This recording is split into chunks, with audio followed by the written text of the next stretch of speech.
যিটো ইউপিপিএল চৰকাৰে ইয়াত ৱাল বাউণ্ডাৰী ইয়াত উন্নয়ন আঁচনি ইয়াত আনি দিছে।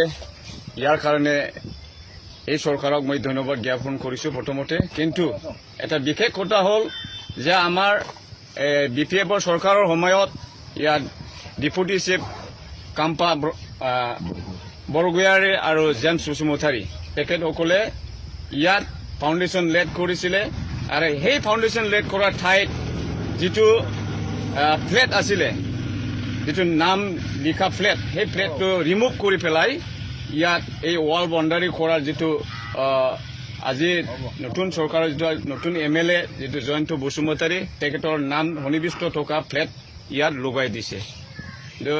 এইটো আমি ধিক্কাৰ দিছোঁ যে এই নতুন চৰকাৰে এই কালচাৰটো কৰিছে। আজি ইয়াত মাত্ৰ নহয়, বিজনীত চাৰ্কেল অফিচৰ ঠাইতো এনেকুৱা কৰিছে, ৰিমুভ কৰি নতুন তেখেতসকলৰ নামাকৰণ কৰা ফ্লেটসকলক লগাইছে।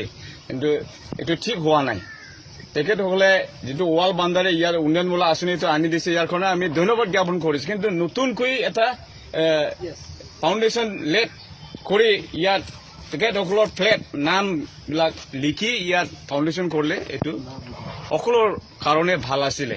কিন্তু ইয়াত পুৰণি যিটো চৰকাৰ, সেই চৰকাৰে কাম কৰাত তেখেতসকলে মানে একেবাৰে জঘন্য কাম কৰিছে। এইটো উঠাই দিয়ে পেলাই এইটো ঠিক হোৱা নাই। এইটো হিউমেনিটি যিটো গ্ৰাউণ্ডত এইটো ঠিক হোৱা নাই।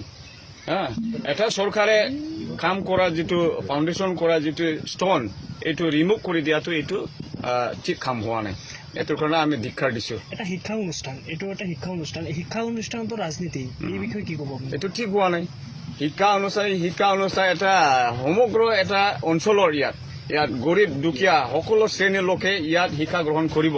কিন্তু এটা পবিত্ৰ এটা শিক্ষা অনুষ্ঠানক এনেকুৱা ৰাজনীতিকৰণ কৰাটো এইটো ঠিক হোৱা নাই। এতিয়া আপোনালোকে কি বিচাৰে? এতিয়া আমি এইটো এটা আইনে এটা অলপ বিহিত ব্যৱস্থা ল'ম বুলি ভাবিছোঁ।